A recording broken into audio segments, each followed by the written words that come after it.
Voilà, bonsoir à toutes et à tous. Nous voici réunis pour la deuxième boîte à questions qui s'est pendant la semaine à nouveau remplie. Je redoute ce qui à l'intérieur se trouve et qui nous sera posé. Je rappelle la règle pour ceux qui nous rejoindraient pour la première fois. Primo, les questions sont anonymes. On n'est pas censé reconnaître l'écriture. Si jamais vous en aviez une idée, vous gardez l'idée pour vous. Secondo, il n'y a aucune limite de thème. Et enfin, tertio, il n'y a aussi aucun tabou. Voilà. Et je n'ai pas le droit au joker. C'est vous qui si vous ne voulez pas poser la question, vous avez le droit de ne pas la poser. Et par contre, moi, je n'ai pas le droit de ne pas y répondre. Voilà, c'est notre principe. Les internautes qui nous suivent peuvent éventuellement poser des questions, enfin éventuellement, bien volontiers. Il faudra simplement pour ce faire que j'arrive à intercepter, parce que le fil des commentaires est un peu rapide, mais si jamais j'arrive à intercepter la question, elle serait posée là tout aussi simplement, dans l'anonymat, dans la mesure où je ne révélerai pas l'identité des auteurs. Mais bon, tous les internautes le sauront en même temps. Donc il y a vous qui ne saurez pas. Voilà. On y va? On attaque? Allez, qui tire la première question? Une main innocente. Merci bien.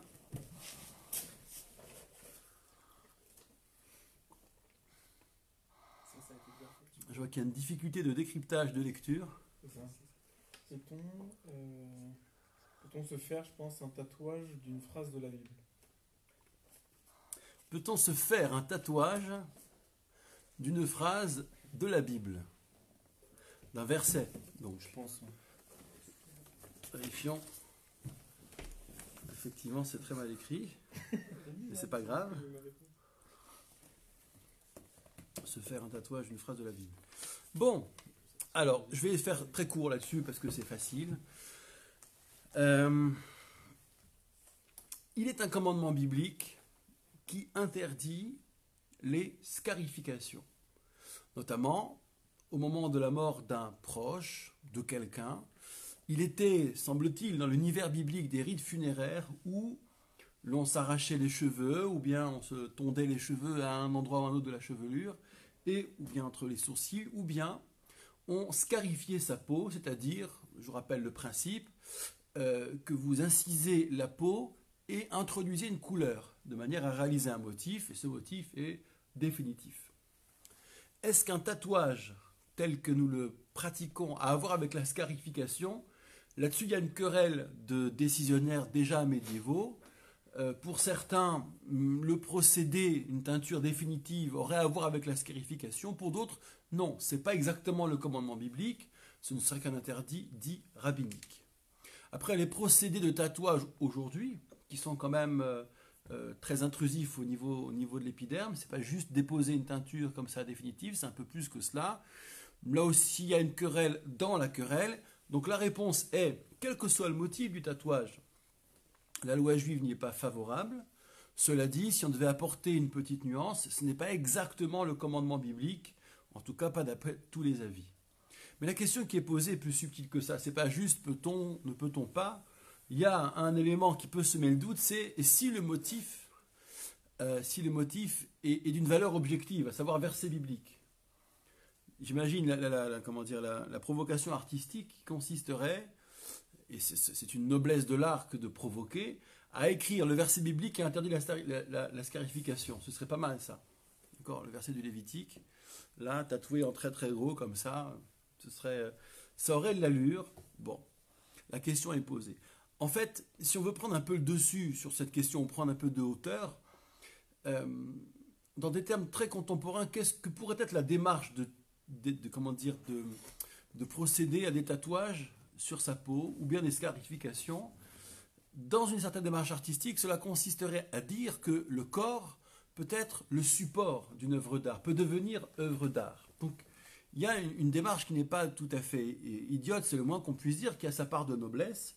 Pour autant, l'interdit biblique est là.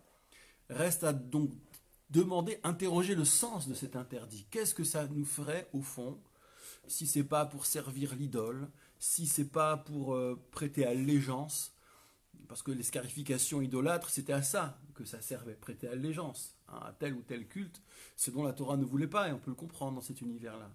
Mais dans la mesure où la démarche est purement artistique, et où on n'est pas dans le cas de la scarification, qu'est-ce qu'il y aurait à redire? Je suis tombé une fois sur un commentateur sympathique, dont j'ai oublié le nom, mais ce serait facile à retrouver. C'est sans doute un commentateur de la Torah d'ailleurs, du Chumash lui-même, du verset lui-même, Sforno ou un autre, à vérifier, qui disait, il s'agirait en fait, avec un tatouage, d'inscrire sur son corps un signe définitif. Or, il y a déjà un signe définitif, qui est la Brit Mila, la circoncision. Et donc, poser un deuxième signe, ça induirait une sorte de relativisme quant au premier, puisqu'il y en a deux, donc c'est ou l'un ou l'autre. Il s'agirait de trancher entre deux opinions, entre deux types de signes, et ce qui signifierait notre refus, donc ce qui justifierait le refus de tel tatouage. Donc voilà, à noter, en Israël, il y a ce fait intéressant, pour le moins et bouleversant. On trouve des petits-enfants ou arrière-petits-enfants de déportés qui ont, parce que là pour le coup, ça devient une affaire sérieuse. Là, on spécule, on explique le sens ou pas, l'interdit. Bon, c'est pas, il y a une application historique qui est hors champ de tout ce que nous venons de dire, c'est les arrière-petits-enfants ou petits-enfants de déportés qui se retatouent le numéro de déportés, de leurs ancêtres, connus ou pas connus d'ailleurs. Donc là, il y a une autre symbolique, il y a une autre quête, une autre recherche. Et d'ailleurs, je n'ai jamais eu à me prononcer, est-ce que c'est permis ou pas? Alors, c'est pas plus permis, mais je crois qu'on est au-delà de ce cas de permis ou interdit. Si on devait se borner à la question du sens, à l'aspect du sens, je serais un peu démuni pour dire que c'est mal. Ça n'a rien à voir avec le bien et le mal. Ici, c'est une démarche mémorielle. Donc, tiens, pour le coup, je crois que je me tairais si la question m'était posée. Et donc, elle ne l'a pas été pour ce qui me concerne. Allez, question suivante.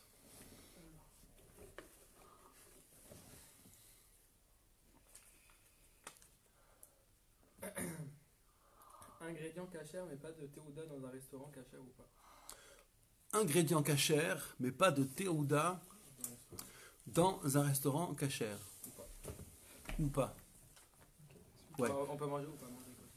Oui, est-ce qu'on peut manger ou pas manger? Donc c'est encore, est-ce qu'on peut pas? Ok. Quoi vous dire? La restauration cachère a vocation à servir cachère à du public. De privé à privé, ça regarde le privé. Vous mangez chez quelqu'un, vous faites confiance de privé à privé, c'est votre problème, c'est le sien, c'est votre entente, c'est votre confiance mutuelle. En revanche, dans une démarche commerciale, dès lors que vous payez pour ça, et vous payez un peu plus, comme chacun sait, le marché cachère est un micro-marché, et donc il y a un surcoût, même si de très bons prestataires, suivant mon regard, arrivent à s'aligner, voire à être concurrentiels, pas très loin d'ici. Il n'en demeure pas moins que le coût engagé, par honnêteté, vous êtes en droit d'attendre une certification et pas juste confiance en en quelqu'un qui serait jugé parti. Le surcoût doit correspondre à une certification. Si ce n'est pas des produits, dans le cas de la restauration, c'est de la production, en l'occurrence, voire le panonceau de cache-route. Donc je dirais que c'est pas qu'un problème de halakha, d'accord. Ce système est un mode d'organisation. C'est une question de principe et d'honnêteté, puisque vous payez, vous êtes en droit d'attendre que les produits soient certifiés par des professionnels qui soient indépendants autant que peut se faire de celui qui produit lui-même. Voilà, j'en dirai pas davantage. Comment? C'est assourd de manger? C'est pas parce que c'est assourd ou pas, c'est que tu payes cher pour rien. Non, mais si. Je veux dire, s'il n'y a pas de théouda, on ne paye pas plus cher. Si. Non, imaginons, même si on paye plus cher. La matière première, elle coûte plus cher. Même si on paye plus cher, on a le droit de manger ou pas? Moi, personnellement, je ne mangerai pas. Le droit ou pas le droit, on a le droit de ne pas se faire avoir sur tout ça. Je te réponds, on a le droit de ne pas se faire avoir. Je parle pas de ça, moi je parle de comment dire, est-ce que c'est assourd ou on a le droit de manger? Ça marche pas comme ça, on n'est pas sur ce registre-là. Je ne veux pas ouvrir la chose en avant pour savoir si Théouda ou pas Théouda. Simplement, j'ai en face de moi quelqu'un qui serait jugé parti et je paye plus cher. Non, mais ça, je m'en fous, c'est pas ça que je veux dire. Imaginons demain, il y a quelqu'un qui va à un restaurant. Ouais. Ok, tout est cachère. Ouais. Les ingrédients sont cachers. Ouais. Mais il n'y a pas la Théouda. Eh ben, pour moi, on ne mange pas dedans. Ouais. Mais par rapport à la cache-route ou par rapport à... Y compris par rapport à la cache-route. Ok, donc c'est qu'on peut pas. Bien sûr, que quelqu'un est jugé parti. Quel crédit tu peux donner à, quelle que soit la valeur du personnage, ça n'a rien à voir.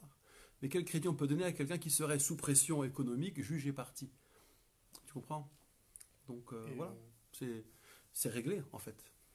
Et pourquoi je accorderais plus de confiance à celui qui certifie qu'au patron du restaurant? Très bonne question. C'est que celui qui certifie n'a pas un intérêt immédiat à te vendre à toi la certification. Mais tu l'achètes, là, Tu vois? Comment? Tu l'achètes. Tu la finances pas directement. Oui, non, mais Voilà. je veux dire, il y a un coût sur le. Sur Oui, le- sur tu le- la finances indirectement. Donc on peut aussi dire que celui qui te la Oui. certifie C'est vrai. est d'une certaine façon jugé parti aussi. C'est vrai.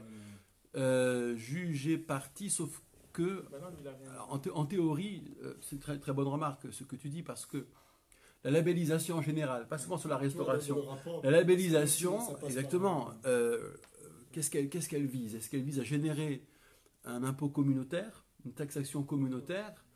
Disons que dans le cas d'une labellisation d'institution, je dirais qu'il n'y a pas un intérêt d'un particulier derrière. Ce n'est pas un business personnel.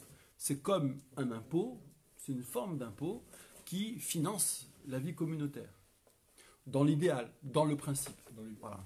Après, c'est vrai que tu as des labellisations Dans la pratique, c'est. personnelles où quelqu'un, à titre privé, se porte garant, il a une notoriété, et je ne sais pas dans quelle mesure, ça peut être pour financer ses propres institutions s'il y en a, ou pas. Bon, c'est à toi de te faire ton idée, tu n'as peut-être pas envie que quelqu'un soit jugé parti. Pour le coup, je suis d'accord, sur le plan du raisonnement que j'ai développé, ça ne tient pas très bien la route. C'est vrai. En revanche, si c'est une sorte d'impôt communautaire où il n'y a pas des intérêts personnels en jeu, je ne suis pas dans la logique du juge de juger parti, à mon sens. Tu vois. Mais là, on part dans un univers idéal, d'accord. Dans la pratique, les choses sont un peu plus subtiles, disons. Question suivante. Par quoi commence la création du monde dans la Torah? Par quoi commence la création du monde dans la Torah? Alors, je vais être expéditif, parce qu'en fait, c'est net et clair. La Torah ne parle pas de la création du monde. La Torah commence son récit, le récit biblique commence dans les débuts de la création. Bereshit bara Elohim, c'est à l'état construit, dans le commencement où Dieu avait créé le monde et que la terre n'était que tohu bohu, le souffle de Dieu planait sur la face de l'abîme, les ténèbres étaient posées sur l'abîme et le souffle de Dieu planait sur la face des eaux, alors Dieu a dit que la lumière soit. Le premier acte, ce qu'on appelle dans la narration l'événement de déséquilibre, l'élément de déséquilibre, c'est « et Dieu dit que la lumière soit ». Le reste présente le décor. On est dans le commencement de la création du monde, ce qui veut dire, tenez-vous bien, qu'en réalité, la Torah n'a pas raconté l'acte même de création. La fameuse création ex nihilo. Ça, en tout cas si on est fidèle à la syntaxe et à la grammaire, et si on est attentif, ça c'est la Kabbale par exemple qui va s'en occuper. D'essayer de développer comment on passe de l'infini au fini, de Dieu seul à un monde qu'il crée, par quel processus, qu'est-ce que ça peut générer comme bug, comme accident. Voilà, qu'est-ce que c'est que ce lieu d'où Dieu se retire, le fameux concept du tzimtzum, la rétractation. Il est là donc, mais sans être là, puisqu'il s'est retiré. En même temps, est-ce qu'il peut être absent de quelque part? Toutes ces grandes questions-là, ça occupe pour l'essentiel la Kabbale, notamment du XVIe siècle, ce qu'on appelle la Kabbale du Harizal, la Kabbale orianique. Donc ça, c'est un très très beau et très grand sujet qui a plein d'implications, parce qu'on peut éventuellement, si on arrive à être développé que Dieu est là sans être là, ce sans être là peut être le lieu du libre arbitre. Ça veut dire qu'il y a un espace où les décisions de l'homme sont quelque part souveraines, tout en admettant que Dieu est là. C'est un paradoxe. Il est là, mais il n'est pas là. Il faut concevoir les deux à la fois. Bref, tout ce grand discours-là, il précède le récit biblique qui commence d'ailleurs par la lettre bête, qui est la deuxième lettre de l'alphabet. C'est un signe qui va dans le sens de ce que je viens de vous dire là, qui va dans le sens de la syntaxe. On est dans le commencement. On n'a pas expliqué ce qu'il y avait avant le commencement et ce qui a fait qu'il y a eu un commencement. Voilà. Allez, question suivante. Celle-là était facile et pas compromettante.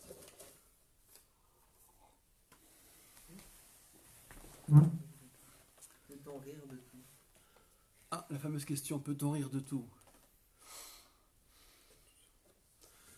Allez, je vous renverrai, faites-vous ce kiff. Et voilà, Pierre Desproges, le tribunal des flagrants délires, c'était sur France Inter, sauf erreur de ma part, hein, sur Inter, avec comme invité un homme que je ne citerai pas, à l'œil de verre. Et il y a deux choses qu'il faut voir dans les replays, là où ils existent. C'est bien sûr le discours de Desproges. Peut-on rire de tout? C'est dur, dit-il, parce qu'il y a l'autre qui est à côté de lui, et qui d'ailleurs riait bien volontiers. Et puis il y a aussi la chronique de Louis Rego qui l'a rejoué sur scène, La journée du fasciste. Alors ça, il faut que vous voyez ça, c'est absolument... c'est des morceaux d'anthologie, La journée du fasciste. C'est un très très grand moment d'humoriste. Bon, et donc cette question, peut-on rire de tout? C'est la sempiternelle question qui est posée aux humoristes, dont c'est le métier de faire rire. Et lui, il disait, bon bah c'est une phrase qui est connue, on peut rire de tout, mais pas avec n'importe qui. Ce qui a l'avantage, c'est une jolie formule finalement, pour ne pas répondre à la question. Hein, on peut rire de tout, mais pas avec n'importe qui. Moi, je dirais qu'on peut rire de tout, mais pas n'importe comment. Ou pas avec n'importe quelle intention. Je m'explique. Le rire, les mécanismes du rire, à mon sens, c'est un langage. Vous pouvez tout dire avec le rire. Vous pouvez construire, vous pouvez détruire. Tout dépend de l'intention que vous avez dans le cœur. Et le rire n'est jamais qu'un outil, de même qu'avec les mots. Vous pouvez accabler quelqu'un, le déshonorer, le détruire, le démolir socialement, mais vous pouvez aussi réhabiliter, vous pouvez conforter avec les mêmes mots. Je veux dire, enfin, c'est les mêmes, ce sont les mêmes éléments qui structurent le langage. L'usage du langage,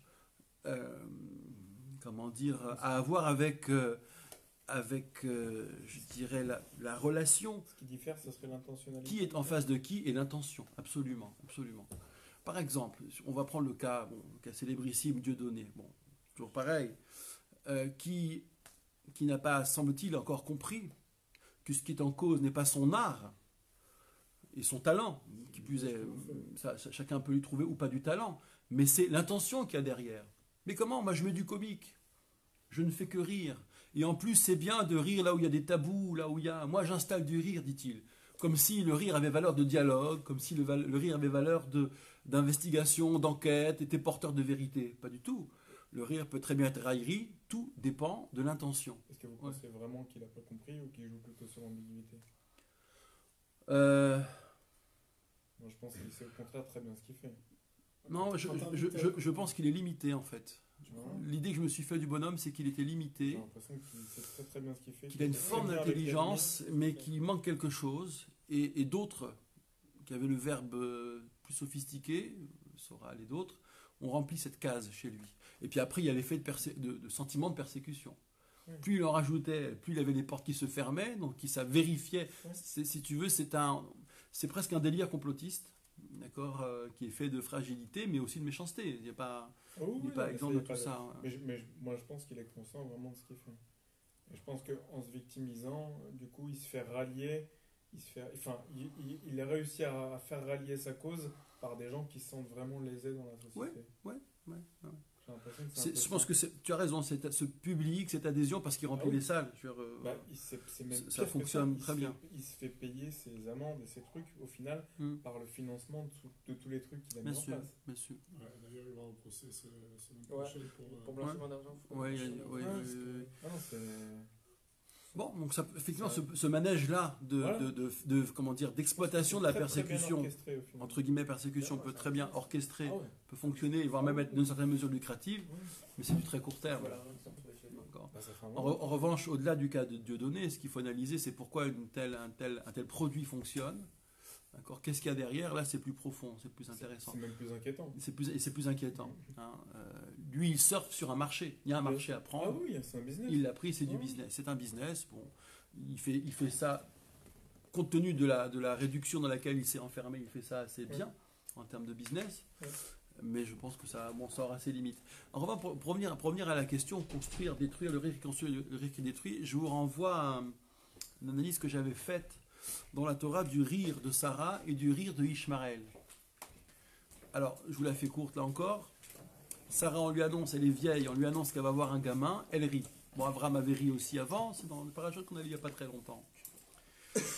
Bon, ce rire lui est reproché,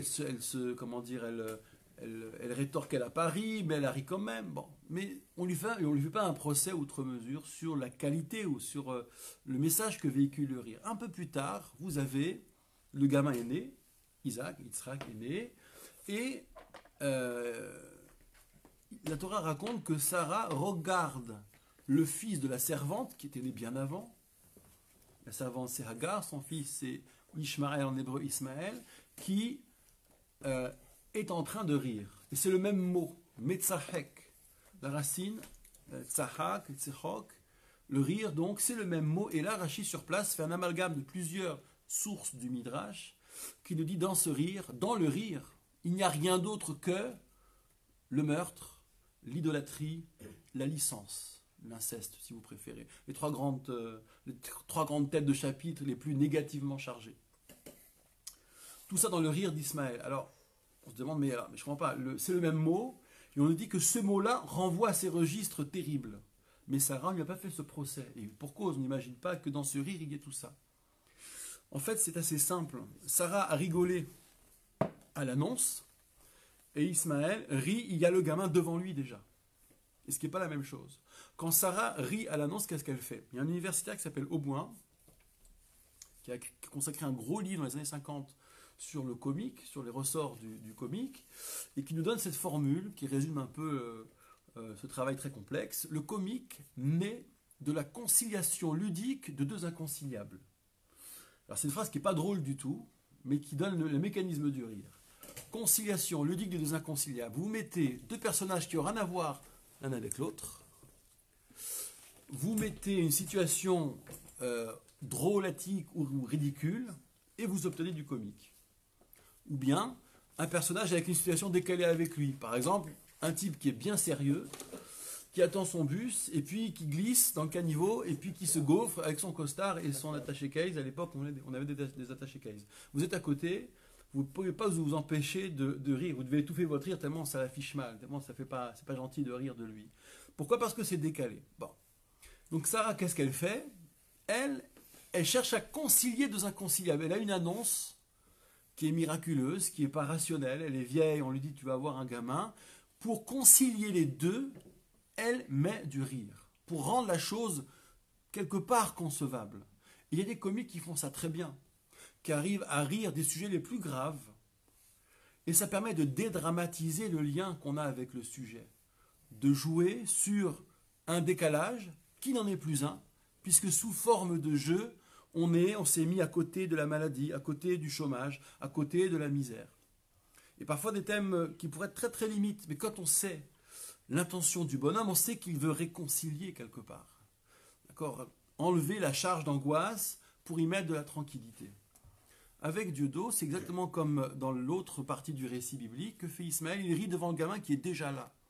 Il s'agit donc de témoigner d'une réalité qu'en réalité, elle est inconciliable avec le bon sens. Il est là, mais il ne devrait pas être là. Quand vous dites à quelqu'un qui vit, qui ne devrait pas vivre, vous l'avez quelque part symboliquement assassiné. C'est le meurtre qu'il y avait dans ce rire. Quand vous dites de Isaac que son père, c'est pas parce qu'il soit Abraham, il était trop vieux, que c'est le fils d'un autre, vous renvoyez à la licence. Lorsque vous dites ce miracle n'aurait pas dû arriver, c'est déjà une forme d'idolâtrie, vu d'où venait le miracle et qui le revendiquait. Donc, vous avez dans le rire d'Ismaël un rire de déconstruction d'une réalité, relativiser une réalité en la moquant, la détacher d'une forme de vérité, détacher le réel de la vérité, ce peut être aussi ça, l'œuvre du rire. C'est pourquoi je dis que tout est dans l'intention et dans le comment on fait rire. Si l'intention est de stigmatiser, de détacher, de délégitimiser, comme on emploie des mots un petit peu à rallonge aujourd'hui, eh bien, évidemment, on aura un rire négatif, un langage du rire négatif. Et ce rire-là, pour moi, appelle un interdit. Mais c'est une réprobation, en tous les cas, une réprobation morale, sur l'intention, pas tant sur le langage. Ce n'est pas le langage du rire qui est en cause. Et à l'inverse, lorsque c'est un rire de construction, qui peut être même très noir, qui peut être même très provoquant, mais on voit bien qu'il s'agit ici de réconcilier et pas de catégoriser, pas de stigmatiser, eh bien, pour moi, ce rire n'appelle évidemment pas de réprobation. Bon, c'est un peu comme ça que j'essaie d'approcher cette question-là, qui est une question très très difficile. Donc, est-ce qu'on peut rire de tout? Pas n'importe comment. Mais si on sait faire, on peut effectivement rire de tout. Et celui qui a le cœur bon, j'ai envie de dire, pour faire simple, il sait trouver la limite entre le rire et la blessure. Il sait naturellement, je peux vous trouver des exemples de snipers à la télé, notamment un que j'aime beaucoup, qui en 30 ans de télé et de vannes spontanées n'a, à mon sens, d'autant que je me souviens, jamais blessé personne, parce qu'au fond c'est instinctif, tout simplement. S'il nous regarde, mais ça m'étonnerait, il se reconnaîtra. Laurent. La suite, question suivante.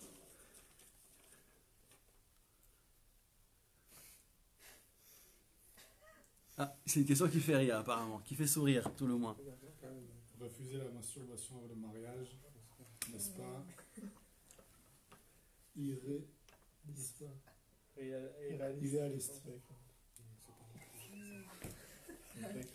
Sympa, merci les gars.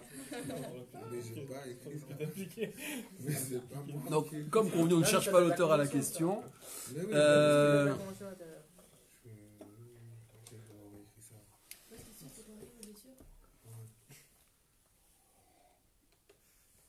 Alors, je vais voir comment c'est formulé. Je vais essayer de trouver une parade. Parce qu'on est quand même filmé. Hein. Merci. Refuser. N'est-ce pas irréaliste? Ouais. N'est-ce pas irréaliste? Plus que la question elle-même, de quoi cette question témoigne? D'une angoisse. Ou d'un côté, il y a un discours ultra culpabilisant, moralisant, etc., considérant que la masturbation est un crime moral, à entendre certains un crime contre l'humanité, que c'est la tête de chapitre la plus négative qui soit, c'est plus grave que tout. Dans les textes, ça dépend où on les prend. Pour les mystiques, c'est un sujet terrible.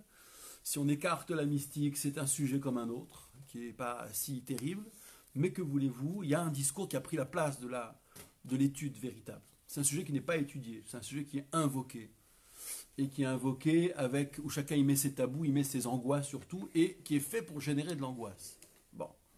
Et ce qui colle pas dans cette manière de procéder, qui est évidemment très antipédagogique, c'est que d'un côté vous avez le discours culpabilisant, d'un côté vous avez la cible, c'est un âge où c'est l'ouragan hormonal, où c'est un âge de la vie où le corps réclame son dû, entre guillemets, et tout ça, comme ça, mis ensemble, ne peut créer qu'une angoisse, ne peut générer qu'une angoisse. Alors comment sortir de ça? Comment on peut dédramatiser? C'est l'étude qui permet de comprendre, de hiérarchiser l'information d'une part, d'accepter son corps tel qu'il est d'autre part, pour faire tomber la pression. Pas être dans la maîtrise absolue, c'est très compliqué de maîtriser le naturel, surtout sur ces registres-là, mais d'être dans la compréhension de ce qui se passe dans son propre corps, dans la mise en perspective, dans l'étude pour replacer les choses à leur place, et surtout, se méfier de ce que la culpabilité parfois détruit toute espérance. C'est ça qui est vraiment, vraiment problématique. C'est que sur un sujet comme ça, sur lequel on a mis un discours à la place d'une connaissance véritable, à la fin, on ne peut susciter que le décrochage, que, on va dire, la double allégeance, allégeance à son corps, allégeance au discours, et que ceci génère une certaine cacophonie, parfois, dans la vie des jeunes personnes qui ne sont pas équipées pour affronter cette angoisse. Voilà comment j'interpréterais, voilà comment je tenterais de répondre à l'angoisse qui est derrière la question. Question suivante.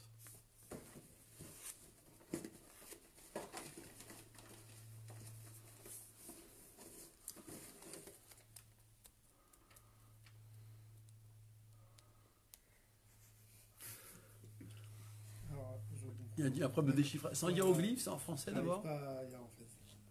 Pourquoi suis-je Gardien. gardien de mon frère? Ah. Suis-je le Et gardien rapproché à. reproché à Caïn. C'est Ah, Ah. oh, c'est chouette ça. Tu vois? Pourquoi? Qu'est-ce que c'est que cette écriture? Pourquoi suis-je gardien de mon frère et reproché à Caïn? Ouais, c'est extraordinaire. Caïn vient d'assassiner son frère, c'est au tout début, dans le récit biblique. Et Dieu lui demande, mais où est Abel, ton frère? Il y a une question ici. Oula, il y a un long... il y a un beau commentaire apparemment. On prendra le temps de regarder après. Donc pourquoi suis-je gardien de mon frère? Caïn, lorsque Dieu lui demande où est Abel, ton frère, Hevel en hébreu, Caïn lui répond Hashomer ahi anochi. Suis-je gardien de mon frère? Et c'est une phrase qui est connotée négativement, qui voilà est l'archétype même de l'irresponsabilité, de l'absence d'empathie, de solidarité. Genre mon frère, je m'en fiche. Lui c'est lui, moi c'est moi. En réalité, cette phrase, cette question retournée à Dieu est un argument terrible. Un argument terrible. Et qui pose une question fondamentale sur, si vous vous intéressez à la question du libre arbitre, et de comment faire cohabiter le libre arbitre, si on l'admet, parce que c'est aussi une grande affaire, même dans la pensée juive, et la connaissance ou l'omniscience de Dieu, c'est que Caïn dit à Dieu, moi j'ai tué mon frère, j'avais mes raisons, j'avais de la colère, il a été favorisé. Et c'est vrai que quand vous prenez le récit biblique, le déséquilibre, il est à plusieurs niveaux. Dans la naissance déjà, c'est pas équilibré. Caïn, il attire toutes les attentions. Ève, elle a un super discours pour expliquer comment Caïn est venu au monde. Et puis le deuxième, elle lui donne même pas de nom. C'est Hevel, c'est Abel qui vient, qui est juste le frère du premier. Donc il y a ce petit déséquilibre. Et puis plus tard, avec l'épisode des sacrifices, celui de Caïn est refusé, est récusé, celui d'Abel est agréé. Il y a de la jalousie qui naît, mais comment dire, pour ne pas qu'il y ait cette colère de Caïn vers Abel, il suffisait que Dieu accepte le sacrifice et puis c'est marre. Donc ce déséquilibre-là, cette jalousie, cette haine, ce ressentiment, ces passions tristes, comme dirait Spinoza, qui en est responsable? Et donc suis-je gardien de mon frère? C'est ok, moi j'avais de la colère, j'avais du ressentiment, de la tristesse. J'ai tué mon frère, mais toi, sous-entendu toi, Dieu, que n'as-tu pas fait pour protéger mon frère? C'est moi le gardien de mon frère ou sous-entendu, c'est toi? Et par ailleurs, pourquoi as-tu fait que j'ai cette haine en moi? Donc pourquoi tu m'as mis la colère? Comme on dit aujourd'hui, pourquoi tu m'as mis la haine? Tu m'as trop mis la haine. Et pourquoi tu ne l'as pas protégé, lui? Par exemple, en ne me mettant pas la colère. Ce qui fait que, en fait, la question que pose Caïn, c'est tu nous crées avec des manques, avec des insuffisances, avec des défaillances, mais c'est toi qui nous crées comme ça. C'est toi qui es l'auteur de la nature humaine. Pourquoi tu viendrais maintenant nous demander des comptes? Et donc ça renvoie directement à la question, est-ce que nous sommes responsables de nos actes? Alors soit compte tenu de ce qui nous précède, de ce qui nous détermine, soit compte tenu de ce qui serait écrit à l'avance. C'est ça la question que pose Caïn, qui donc, pourquoi elle est jugée sévèrement? Parce qu'elle sonne comme un retournement. D'accord? On renvoie Dieu, entre guillemets, à ses responsabilités, et qui viendrait dire que l'homme est totalement irresponsable si Dieu existe, dès lors. Donc la réponse, ça, c'est des siècles et des siècles et des millénaires de réflexion sur une question aussi terrible que celle-ci. Allez, next.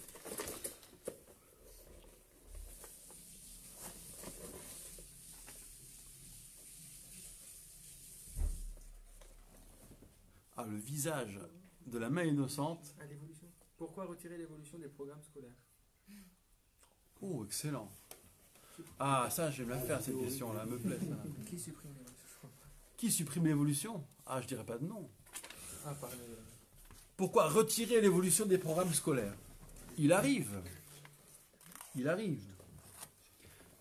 que des responsables de structures scolaires, aujourd'hui encore, ne permettent pas à leurs enseignants d'accomplir le programme, d'exécuter le programme, notamment en sciences, lequel programme, à de certains moments, fait développe la théorie de l'évolution. Pourquoi retirer? Alors, clairement, je ne peux pas être plus clair, je m'insurge totalement contre les velléités de sectionner tout ou partie du programme scolaire. Qui plus est, d'assujettir la connaissance scientifique à je ne sais quel pseudo-discours religieux approximatif fait d'un peu de briques et de broc. Donc tout ça, je le récuse totalement. J'ajoute que sur la théorie de l'évolution, d'abord intéressez-vous à la théorie de l'évolution, à Darwin et à ses prolongements. C'est une chose complexe, passionnante et belle. Je vais vous la faire courte là encore sur l'évolution. Le débat entre le fixisme d'une part, c'est-à-dire les espèces qui demeurent telles qu'elles ont toujours été, et l'évolutionnisme d'autre part, les espèces peuvent changer, muter, c'est un débat qui court depuis l'Antiquité. Darwin n'a rien apporté de nouveau, il a juste amené une caution scientifique, un relevé expérimental, si vous voulez, une caution scientifique à l'évolutionnisme, en montrant que, en gros, en très gros, il y a deux leviers. D'une part, des mutations spontanées, d'autre part, la sélection naturelle, c'est-à-dire que les plus adaptés survivent mieux. Et donc, ceux qui sont moins adaptés, soit que le milieu est favorable ou défavorable à la mutation, à l'absence de mutation, eh bien, ceux qui sont moins adaptés disparaissent. Bon. C'est ça que Darwin démontre, tout simplement. Après, ça, c'est pas sans conséquence dans la pensée, dans l'histoire des idées. Le darwinisme, c'est c'est un univers de la pensée, c'est un chaînon très important dans l'histoire de la pensée. Le Meiri, qui est un auteur médiéval, disait que si on croit, non pas si l'on pense, si l'on sait, mais si l'on croit que le monde a été créé, on ne peut pas, dans la continuité de cette croyance, penser que tout est fixe. Puisque par définition, un monde créé à partir de rien suppose le changement. Il n'y avait rien, maintenant il y a le monde. Donc forcément, tout bouge en permanence. Et je ne parle même pas des kabbalistes qui disent que Dieu crée le monde à chaque instant. Donc on est sur une bêtise, tout simplement, que d'abord d'intervenir sur le programme scolaire au nom de quelle autorité? C'est-à-dire on délégitime l'autorité de l'enseignant, l'autorité du discours scientifique, l'autorité d'une vérité scientifique, et je mets des guillemets parce que comment se construit une vérité scientifique, ça aussi c'est tout un cheminement. Là aussi il y a un moment d'adhésion, certainement, mais surtout on démolit ou on dénigre l'autorité de la compétence là où elle est. Et c'est ça qui m'inquiète dans le fait d'amender, de retirer ou de considérer qu'il faut censurer les programmes scolaires. Donc je le récuse totalement avec fermeté.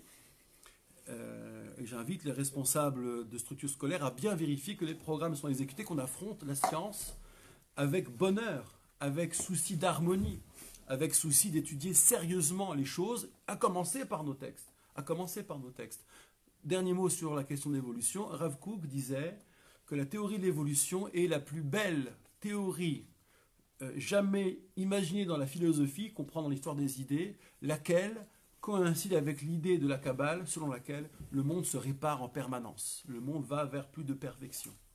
Bon, de là à dire que Rav Kook était tout à fait à l'aise avec tous les aspects, l'aléatoire, etc., ça va peut-être un peu vite, mais dites-vous bien qu'il y a de très grands défenseurs de la théorie de l'évolution, et en tous les cas, à compétence égale contre compétence égale, je veux bien que l'on discute, mais dans ce genre de faits qui sont évoqués, ce n'est évidemment pas le cas, et ce n'est jamais le cas. C'est pourquoi je renouvelle, encore une fois, ma désapprobation la plus ferme. Ouais. J'ai une question, je peux vous la poser? Vas-y. Alors en 3 parties en fait. Vas-y, au revoir. Donc j'ai mis dans un premier temps, comment réagiriez-vous face à un couple où l'une des 2 personnes s'est montrée infidèle? Peut-on, selon vous, continuer à vivre dans ce contexte? Et que dit la Torah? Est-ce qu'elle donne pas des remèdes, mais peut-être des conseils qui permettraient d'éviter ça? Alors, là, ouais, en fait, infidélité dans le couple, tu parles d'une crise majeure, une crise grave dans un couple, comme un couple peut connaître des crises graves ou moins graves. Est-ce qu'on peut se remettre de telles crises? Il y a parfois possibilité de se remettre, de dépasser la crise. L'accident, ce qu'on appelle l'accident de parcours, ne met pas forcément en question tout. Mais parfois les blessures sont telles. Le problème ici qu'on n'est pas dans un jugement objectif. On est dans le cadre d'une blessure. Et souvent, il y a des couples qui répondent à la blessure par la blessure. Et tant et si bien que même porter un jugement sur une affaire comme celle-ci est impossible. Donc, je n'ai pas de réponse évidemment toute faite. Mais Ça vous est déjà arrivé, vous oui, bien sûr. On parfois. voit de tout. On rencontre de tout, bien sûr.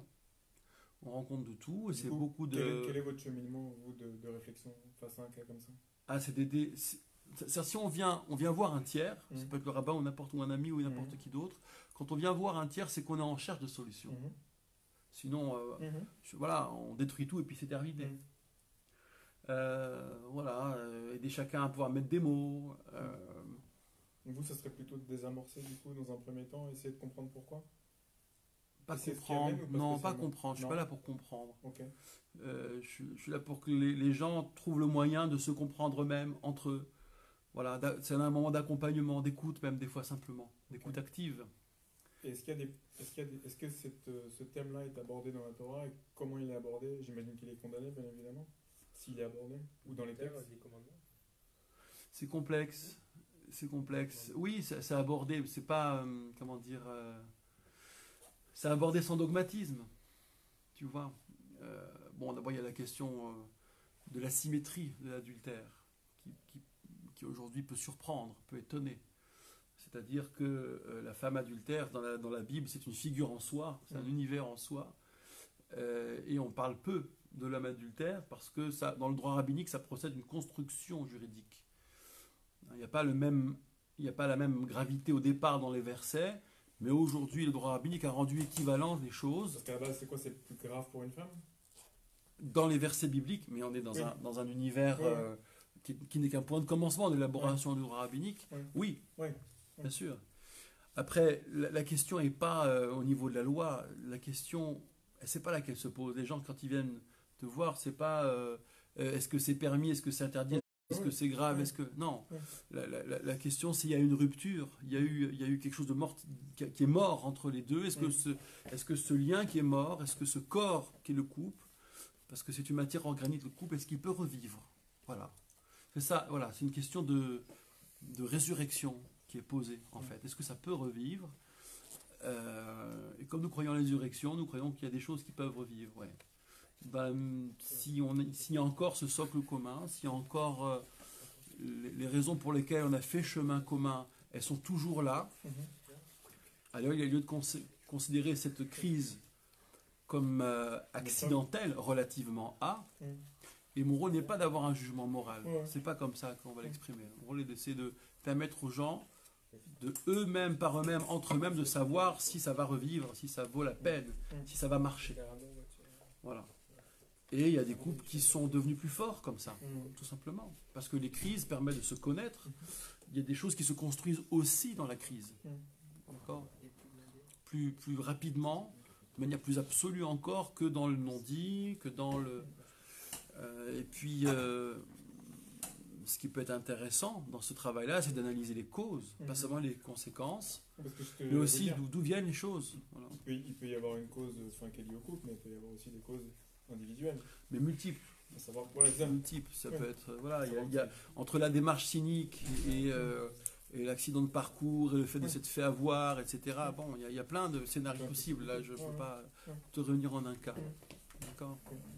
Mais voilà, le sentiment que j'ai, c'est quand on entend cela, qu'il y a comme quelque chose qui est mort, et l'interrogation, c'est est-ce que cette chose-là qui est morte, est-ce qu'elle peut revivre? Cette chose qui s'appelle le couple. Est-ce que c'est une problématique qui se retrouve plus actuellement qu'avant, ou pas spécialement? Non, c'est culturel, ça a toujours été... Oui, c'est pas... Il y a peut-être moins de non-dits maintenant, c'est peut-être plus avoué maintenant, pas spécialement. C'est un grand sujet de littérature, de vaudeville, Ciel, mon mari, que je dis, c'est culturellement ancré. C'est culturellement ancré. Mais disons que la nouveauté aujourd'hui, ce serait de plaider sur le champ de la morale, parce que c'est très improductif en réalité. mais dans le champ de la morale subjective, si tu veux. Ça veut dire l'un à l'autre, bon, l'un pour l'autre, comment l'autre existe encore dans la bulle de son conjoint ou pas. Bon. C'est là-dessus que les choses se jouent plus efficacement si on veut faire revivre ce qui est mort, ce qui a été gravement blessé. Voilà. Il y a des blessures qui sont mortelles et des blessures certes très graves dont on peut se remettre. Voilà. Plus que jamais, la métaphore du corps fonctionne pour le couple comme matière organique. Oui, Je peux poser une question bien sûr. aussi, du coup. On dit, la science dit que le monde est âgé de millions, voire de milliards d'années. Oui. L'univers, Ouais. Dans la Torah, on dit que la Terre existe depuis à peu près 5700 ans. Du coup, la Torah aurait-elle tort? Elle est facile celle-là. Ah ben, j'attends. Oh bah oui, 14 milliards d'années ou 5779 ans le monde, c'est ça? Bon, alors, je réponds de manière générale en fait. La Torah ne le dit pas, ça, les 5000. Enfin, c'est justement à une certaine époque où Alors, ils ont pris ouais. le récit, et ils ont fait il y a eu un calcul plus ou moins qui a été. Non, même pas. Non, non, parce c'est- qu'on enfin, sait c'est qu'à pas. partir de 6000 ans, c'est- il y a un renouveau qui est fait. Tout est organisé sous 7 jours. C'est-à-dire que le Shabbat, c'est le 7e jour. La 7e année, c'est l'année de Il me balance les jubilés. Ouais. de la Shemitah. Et donc, là, et il est écrit que le Mashiach peut arriver qu'au maximum à la 6 millième année. Pourquoi? Parce que le monde se régénérera de manière générale. Donc, c'est Alors, pour ça. Donc, ouais. je pense que sur ce point-là, la Torah le dit peut-être soit explicitement, soit implicitement. Mais en tout cas, c'est sûr que c'est 5779. Ouais. Alors, je vais. Est-ce Alors, qu'il y a des repères temporels dans la oui, Torah? je réponds à ta question. Oui, comment on obtient ces 5779? Quand on fait Rosh Hashanah, Nouvel An juif, on est dans la 5779e année. Et en général, c'est indiqué Annos Mondi, année du monde, par opposition à Annos Domini, l'ère chrétienne, littéralement année du Seigneur, ou les années de l'Hégire pour le calendrier islamique.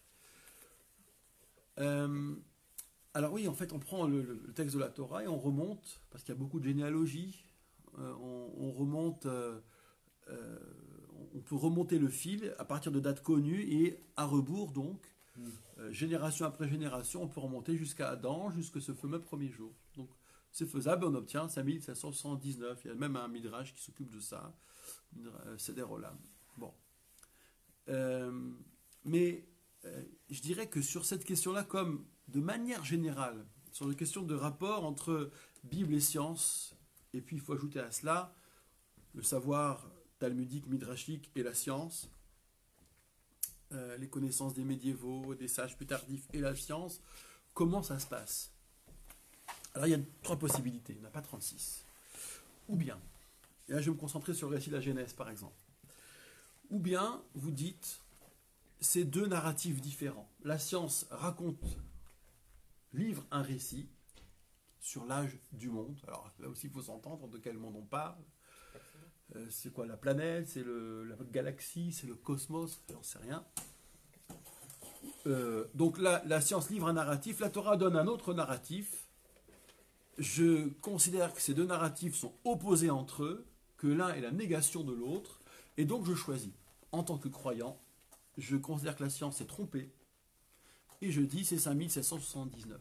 Ou bien, je rejette... Les unités ne sont pas les mêmes.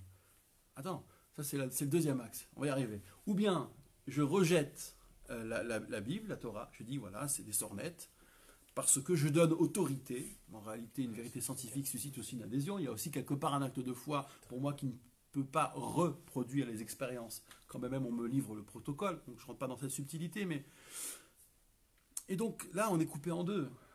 C'est le problème du gamin qui, à l'école juive par exemple, à 9h va apprendre que Adam et Ève sont les premiers hommes, que le monde a 5000 ans, et puis qui à 10h en cours de SVT ou d'histoire, que sais-je, va apprendre que l'homme descend d'un ancêtre et qui fait que l'homme et le singe ont un ancêtre commun. Voilà. Tu as connu ça? On est un peu cousins. Comment? Tu as connu ce...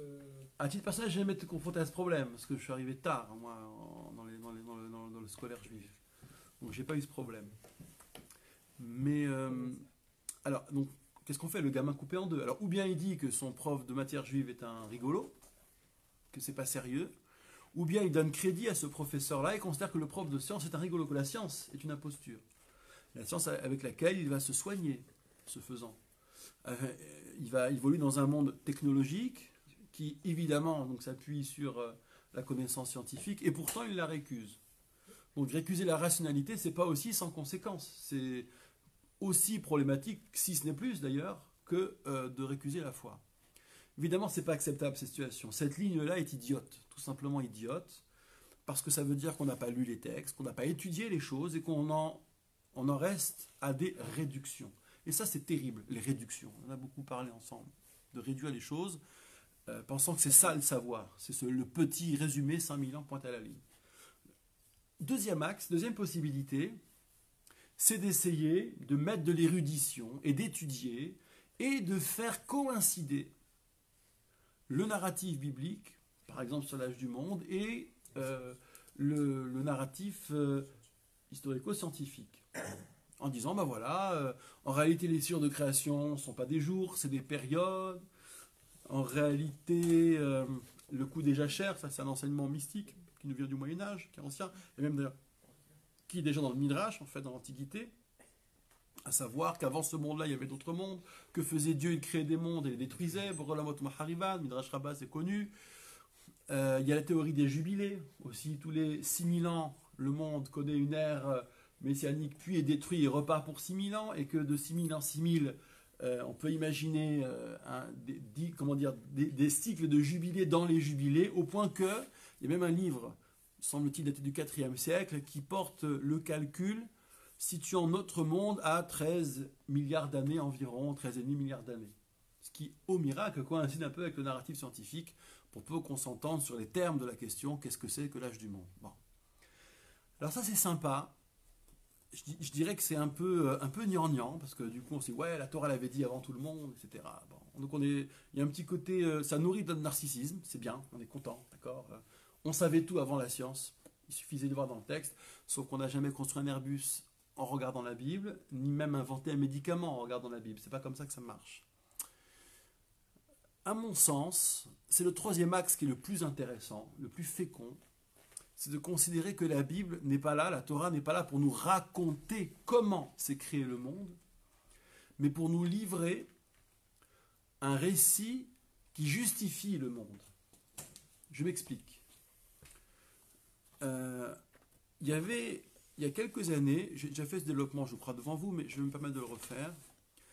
Il y avait une pub très sympathique pour une marque de lait que je tairais, où il y a un papa qui lit son journal. Et il y a le gamin qui dit, papa, c'est quoi cette bouteille de lait? Il y a une bouteille de lait qui est posée sur la table. Et le père, il s'en fout, il lit le journal. Il n'entend pas son gamin. Papa, c'est quoi cette bouteille de lait? Le gamin, il insiste. Papa, comment on fait les bébés? Et là, le père, il se redresse, il roule son journal en boule, et il répond au gamin, bon, bah alors cette bouteille de lait, vois-tu, parce qu'il ne veut pas répondre à la question comment on fait les bébés. Et bien, de tout temps, avant que la science donne, et de manière très faible en réalité, avec beaucoup de points de suspension et avec une demande de patience considérable, avant que la science ne donne des réponses à nos questions, il fallait bien répondre aux questions. Quand je suis le gamin, et que je demande, mais pourquoi papa, la mer déborde parfois? Pourquoi elle ne déborde pas et pourquoi des fois elle déborde? Pourquoi elle va, elle vient? Pourquoi la tempête? Pourquoi les intempéries? Pourquoi on tombe malade? Pourquoi certains ne sont pas malades? Pourquoi l'esclave nubien est encore esclave depuis toujours et pour toujours, etc. etc. Enfin, c'est la question de l'enfant, bien sûr.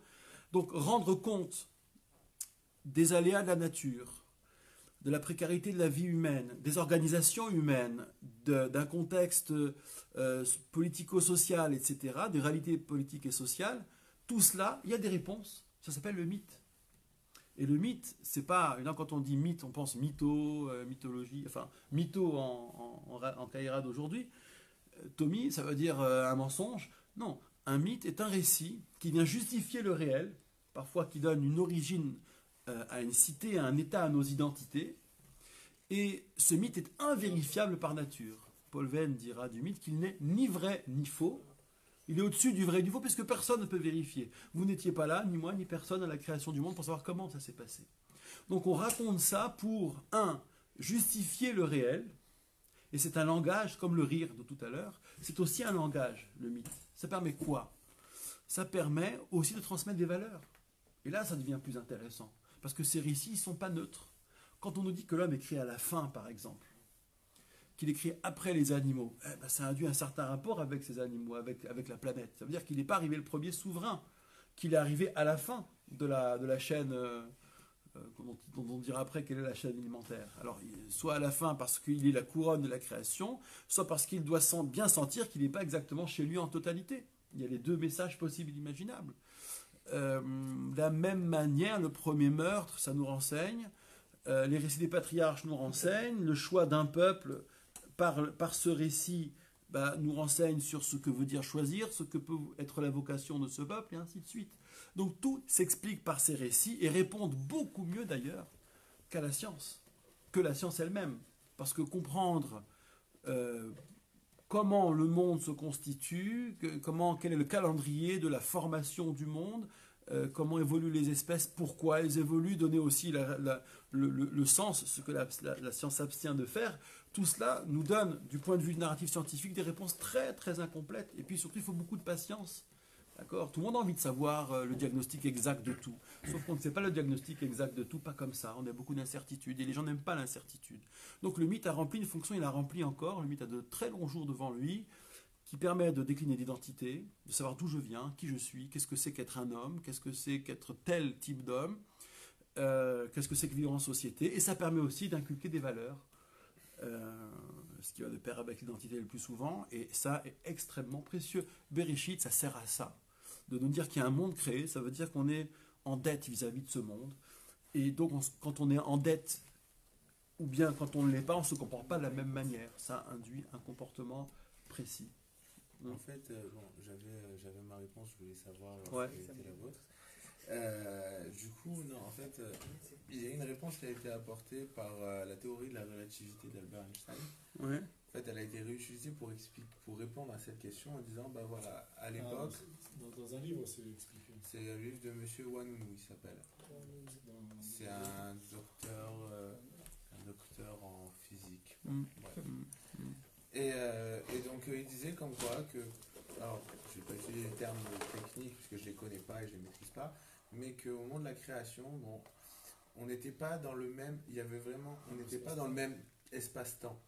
Et donc, du coup, c'est un peu comme si je vous disais, un astronaute, par exemple, quand on va à la vitesse de la lumière, on est au-dessus du temps. Et quand le monde a été créé, notamment s'il a été créé par un Big Bang, la notion de temps n'a rien à voir avec celle qu'on connaît aujourd'hui. Ouais. Et donc, du coup, 7 jours dans la Torah auraient pu représenter des millions, voire des milliards d'années. Et donc, j'apporte juste, c'est pas la réponse, c'est une des réponses possibles à cette question. Mais ce que je disais, c'est que moi, je ne suis pas super fan de cette démarche, parce que les récits disent tellement plus de choses que ça, des choses tellement plus intéressantes que ça, tu vois. Il faut juste les étudier pour eux-mêmes et voir comment ils fonctionnent, tout ce qu'ils peuvent nous apporter, c'est considérable. Si c'est juste le problème de les adapter à un narratif scientifique, d'abord, on n'y arrive que très partiellement, en vrai, parce que les textes sont flous. Donc dans le flou, on peut tout dire. Heureusement, les textes sont flous. Ça, c'est quand on étudie. La première chose qu'on voit, c'est que c'est imprécis.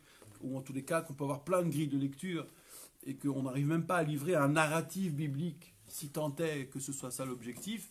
Donc, du coup, ça dédramatise tout de suite. Ça, c'est aisé. Ne serait-ce que, par exemple, voilà, quand je vous disais que la Torah ne raconte pas la création du monde, mais le pendant pendant la création du monde, voici ce qui s'est passé. Rien que ça calme tout de suite l'affaire. Je ne parle pas des contradictions qu'il y a dans le récit, que le Talmud prend en charge ou pas. Bon. Mais voilà, juste acclimater l'un à l'autre, narratif scientifique, narratif biblique, c'est très appauvrissant, en vrai. Et donc, prenez Bereshit, étudiez le truc, les sciences de création, vous allez voir, c'est magnifique. C'est symphonique, c'est somptueux. Et ça dit plein de choses. C'est très enrichissant. Et ces récits sont faits pour être étudiés, sont faits pour être intégrés, pas juste, évoqués dans une réduction. Tu voulais ajouter autre chose ? Je ne suis pas forcément d'accord avec... on est en démocratie, il n'y a pas de problème. Non, c'est juste que il y a plein de livres qui sortent, Science et Torah, où la science essaie de justifier parfois la Torah. Alors, on peut dire, oui, c'était le réducteur, mais si si on y trouve une réponse cohérente, je vois pas où est le mal. Si on est Pas mal. scientifique et qu'on essaie de se dire, bon, bah finalement, c'est vrai que ça pourrait être crédible. Si on peut utiliser les théories, alors qu'ils ne sont pas forcément des vérités, hein, la science n'est pas forcément exacte, même quand on est forcé de constater qu'elle a raison, elle n'a pas forcément peut-être tout le temps raison, peut-être que plus tard, on démontrera qu'elle a tort. On peut quand même l'utiliser et dire, ben voilà, c'est l'une des explications possibles, parce qu'en fait, la science, on voit tout de suite les effets de la science. C'est ça en fait que je vois. Je vois que bah, finalement, je peux utiliser mon téléphone, je peux la lumière, et donc j'ai confiance en la science, parce que c'est pas quelque chose d'abstrait, c'est quelque chose qui, au quotidien, m'apporte.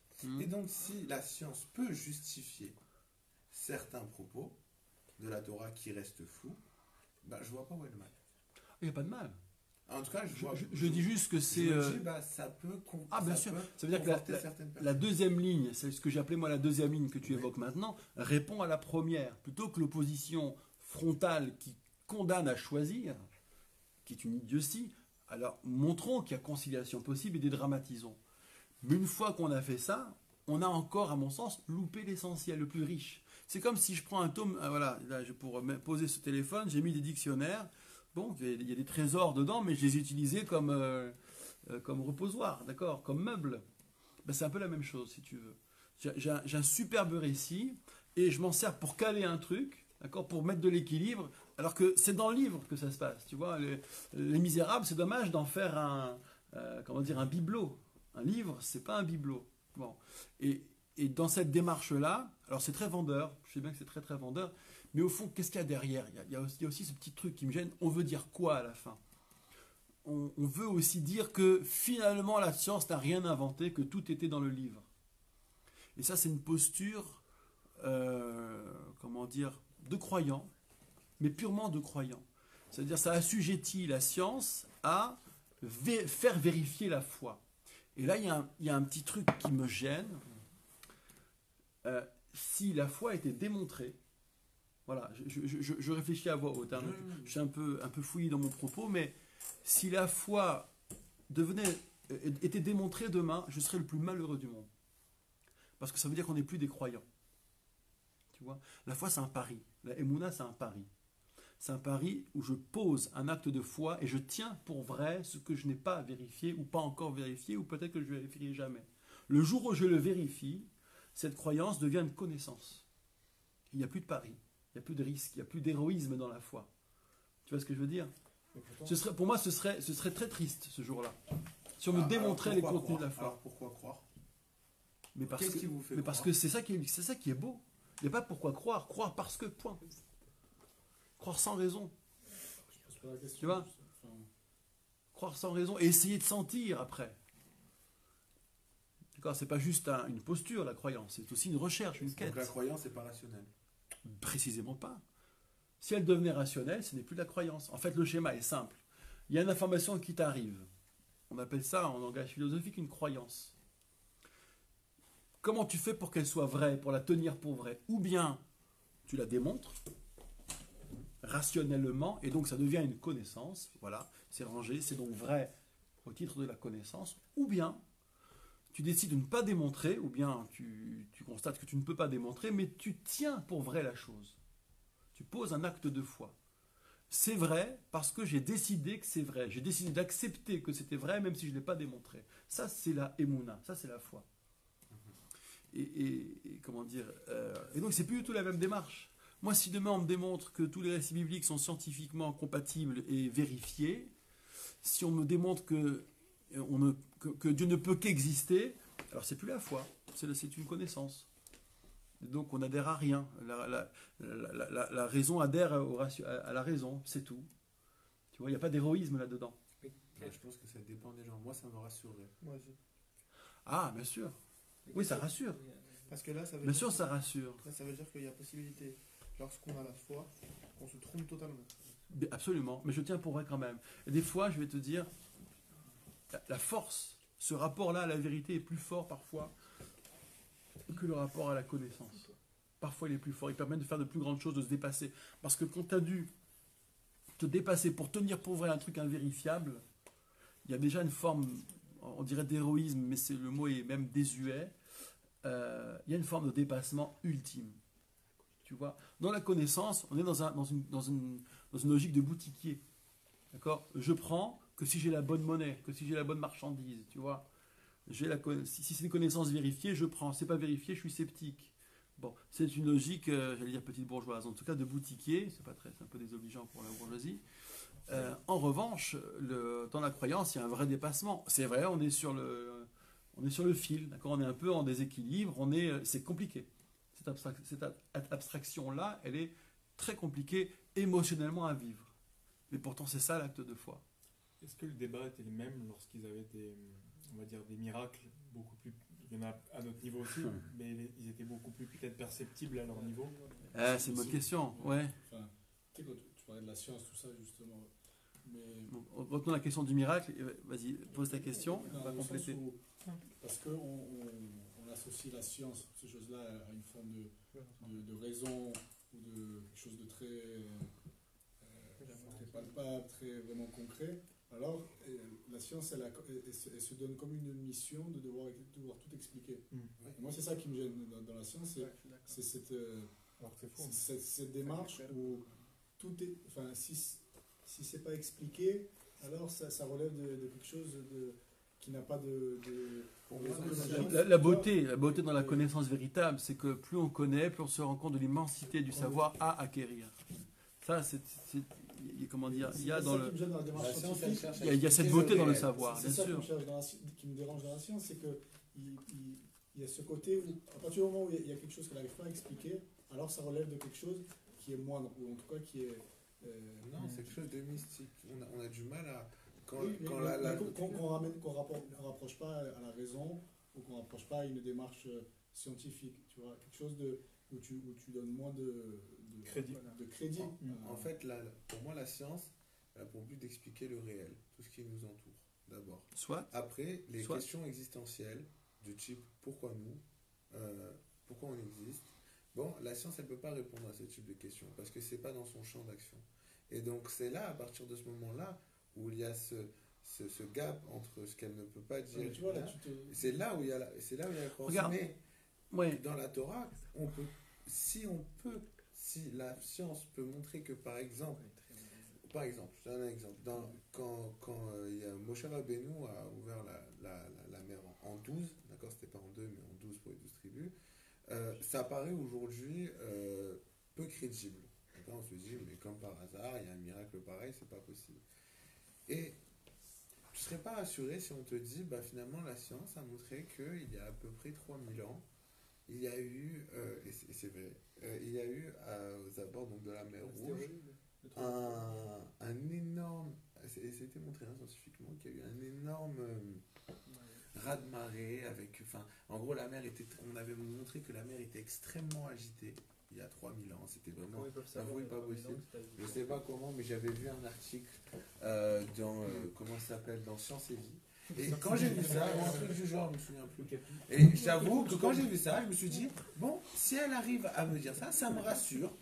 Parce que je crois en quelque... Même si je sais que ce en quoi je crois, bon, c'est peut-être parfois un pas crédible, je me dis, bon, bah, ça me rassure un petit peu, je suis content. C'est là que c'est bancal, Pourquoi ça t'as besoin de parce que... bien. Ouais. Vas-y, termine, je prends la balle au bon. C'est Ouais. là où je trouve que c'est bancal parce que du coup tu vas apporter du crédit du coup à par exemple à cet article, tu vois, de science, enfin de cette revue, et tu vas le rapprocher à quelque chose où au final on t'avait déjà donné une histoire lancée, Super question des rames. mais qui Ouais. n'était pas qui te satisfaisait pas Qui n'était suffisamment. pas démontré là. Toute la Bien. réponse, Allez, je vais regrouper tout ça. Il y a un ami, Eran, à qui je fais un grand bisou, qui me dit, dans ce cas, lorsque le Messie viendra et que Dieu se dévoilera, serez-vous déçus que la foi disparaisse? On sera récompensé par la connaissance de Dieu, donc ce sera notre jouissance. Ce sera notre jouissance, bien sûr. À l'héroïsme de la foi, il y aura la connaissance de Dieu qui est en direct. Voilà, donc il n'y aura pas la déception, elle passera très vite sans doute.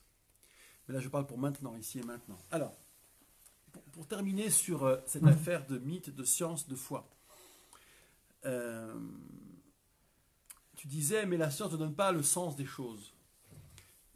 C'est plus complexe que ça, parce qu'on peut avoir aussi un rapport mythologique. Ça veut dire d'attendre que le narratif scientifique, car ça produit un narratif, réponde aussi à nos interrogations. Je vous prends un exemple très simple. Tu connais l'expression en français révolution copernicienne.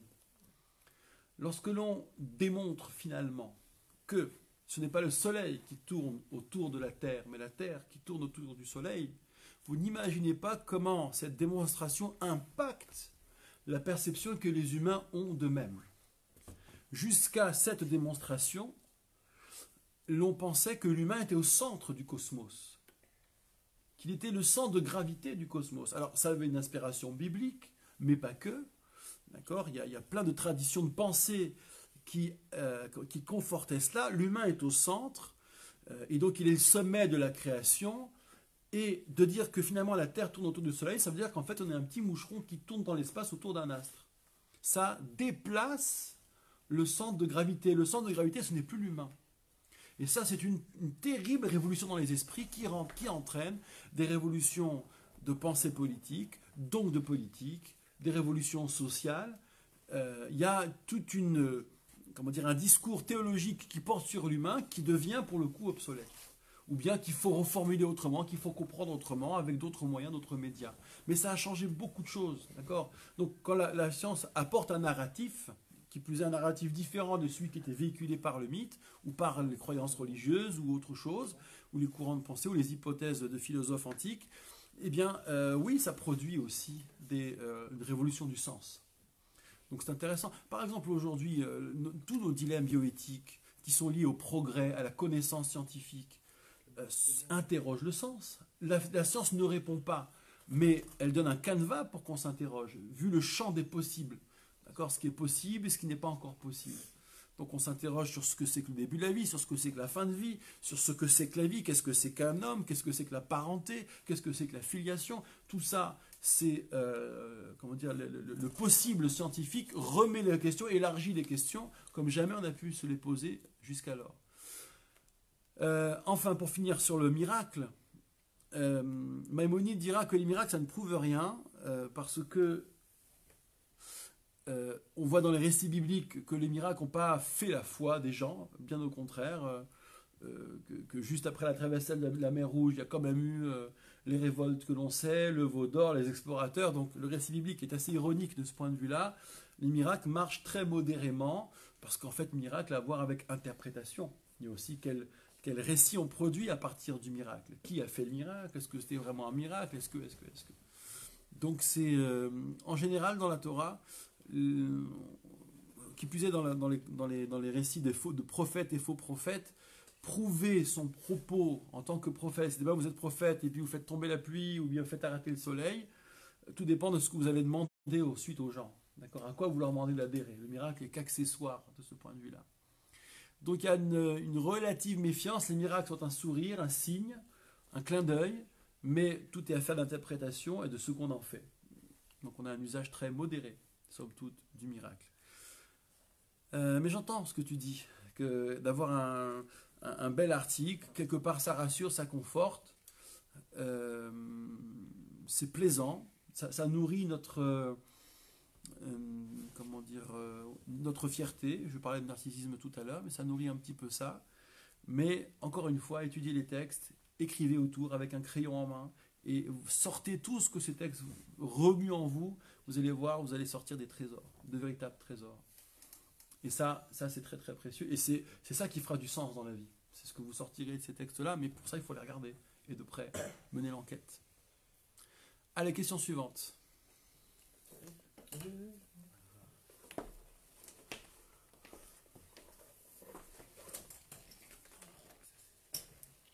Pourquoi les femmes ne peuvent-elles pas monter à la Torah ? Passe.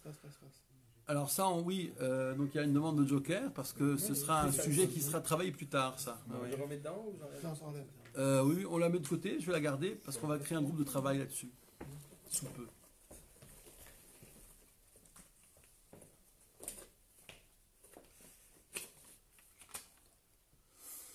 Êtes-vous féministe ?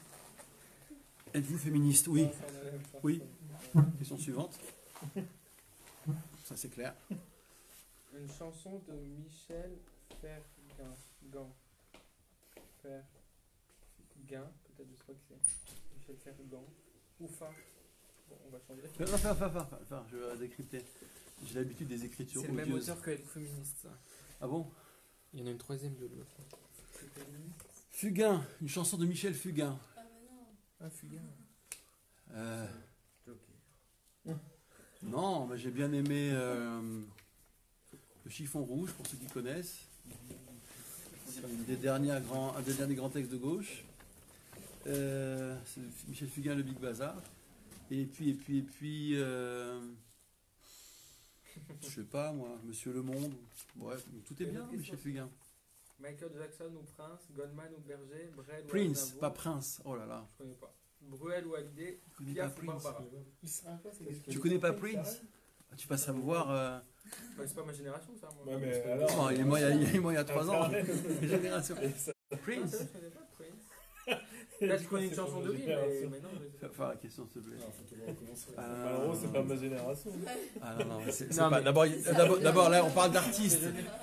C'est pas des générations, Je connais pas tous c'est. les- Ah non, c'est- Alors, Michael Jackson ou Prince? Alors, oh là là, c'est dur ça. Il chante quoi peut-être, je trouve. Bon, moi c'est Michael Jackson, comme chacun sait, mais bon, Prince aussi, ouais, mais en deuxième. Goldman ou Berger? J'aime mieux les textes de Berger et j'adore les mélodies des Il deux. fait flipper. Brel ou Aznavour? Brel. Ses places de concert étaient moins chères. Était plus populaire en fait. Brel, ouais. Bruel ou Hallyday? Alors, j'ai jamais été Johnny, n'en déplaise aux fans. La Bruel, parce que. Et Bruel, non pas que je sois fan de Patrick Bruel, mais par contre, je sais qu'il a, comme acteur, il est assez excellent. Mais les modes- Et comme interprète, notamment de Brel, il n'a pas son pareil. Donc, il faut lui reconnaître ça. Piaf ou Barbara? Alors, ça, c'est.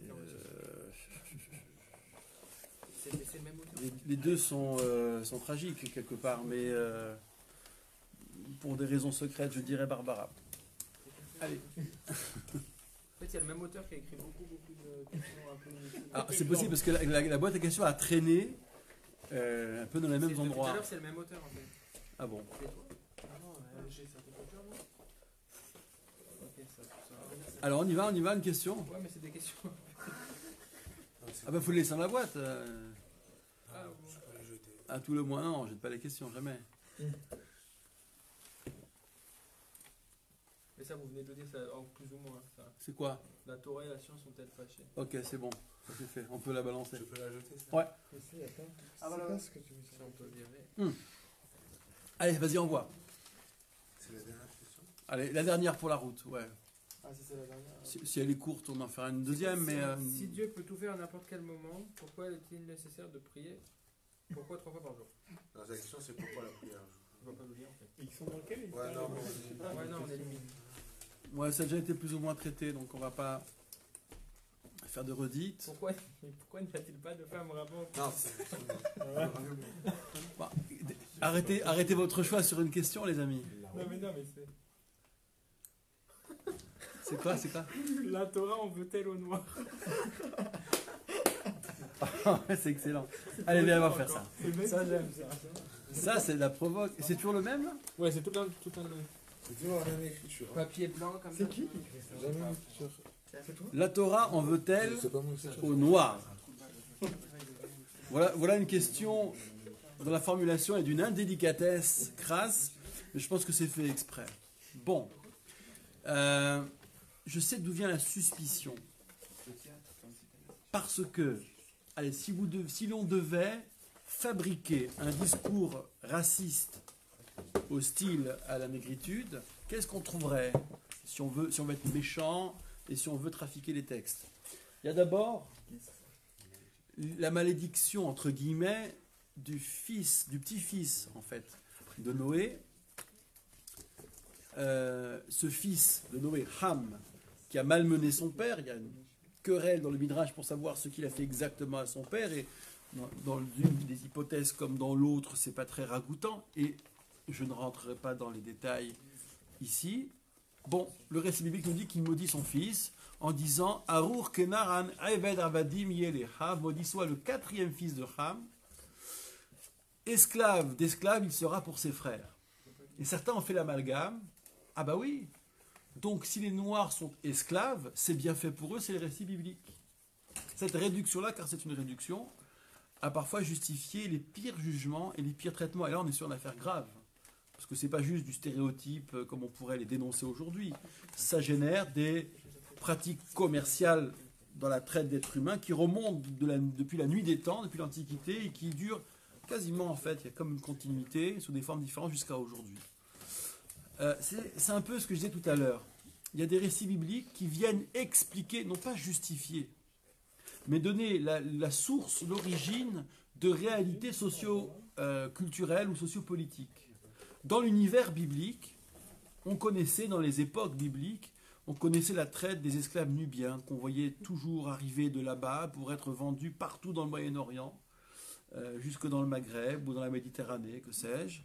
Et donc, d'où ça vient? D'où ça vient qu'irrémédiablement, telles ethnies étaient traitées comme esclaves sans que les choses changent. Et plutôt que de chercher des paramètres politiques, des paramètres culturels, ou des choses plus subtiles ou sociologiques ou anthropologiques, ce qui est complexe, la science n'aura pas le fin mot de l'histoire, pourquoi telle ethnie est réduite en esclavage sur tel territoire, sur telle époque, et dans certaines longévités parfois, il y a un récit qui répond à cela. Ça ne veut pas dire qu'il est normal, que c'est une situation normale. Les récits ne sont pas normatifs d'abord, et puis surtout ils sont à portée mythique. Il y a aussi un autre aspect, la question de la noirceur de la peau de la femme de Moïse. Est-ce que c'est à sa charge ou à sa décharge? Est-ce que c'est une manière de dire qu'elle était belle? C'est probable. Les femmes noires étaient réputées très belles. Salomon aura eu au moins 2 femmes noires. Qu'est-ce qu'on a d'autre? Dans le Cantique des Cantiques, la bien-aimée, mais c'est une allégorie, la bien-aimée dit « Je suis noire mais belle ». Alors, ce qu'il faut dire, traduire noir et belle, Shechora Ani Venava, ou bien noir et belle. Là aussi, les traductions, parfois très anciennes, ont alimenté les stéréotypes. Dites-vous bien que que les monothéismes se sont demandé, et je jetterai la pierre à personne, si les Noirs étaient des êtres humains ou pas. D'accord? Donc c'est une question qui, dans l'intérieur des religions, s'est posée. Est-ce qu'on a affaire à des êtres humains ou bien des intermédiaires? C'est terrible. Aujourd'hui, on regarde avec une honte tout cela. Bon. En clair, la Torah en veut-elle aux Noirs? Nous sommes dans des textes anciens qui parlent de réalités anciennes. Si vous voulez être raciste, vous pouvez détourner la Bible autant que vous voulez. Il vous en coûtera parce que moralement, c'est une ineptie et c'est parfaitement condamnable. Si vous voulez être honnête avec les textes en les étudiant, vous ne parviendrez pas à construire une idéologie raciste parce que ces textes sont ou poétiques ou mythiques et le plus souvent complexes, subtils et nuancés. Donc non, la Torah n'en veut pas aux Noirs, ça ne marche pas comme ça. De manière générale, la Torah n'en veut à personne d'ailleurs. Bien.